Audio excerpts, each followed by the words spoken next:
Hello, welcome to E-Prime this evening. I am Daedran.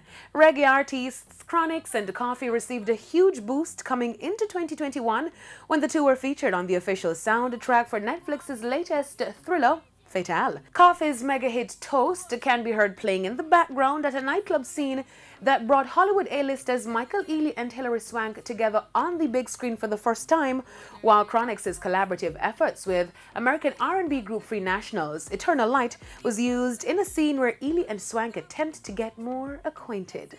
The reggae acts joined the likes of rapper Saweetie, R&B sensation Janae Aiko, veteran soul singers Kenneth Babyface Edmonds, Teddy Riley and Keith Sweat, whose work was also featured in the movie. Fatale chronicles the life of an ex-basketball player turned successful businessman whose normal marital life is turned upside down after one night with a determined detective.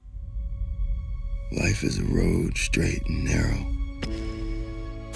Stay on the road, and it will take you safely home, but make a wrong turn, and you will meet the darkness.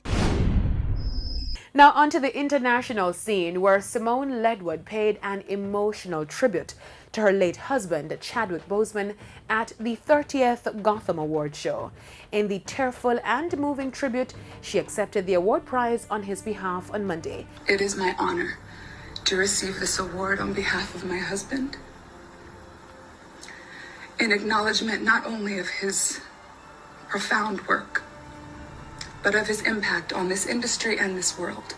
The ceremony saw a moment of silence being held for the late movie star, while a montage of his biggest films played.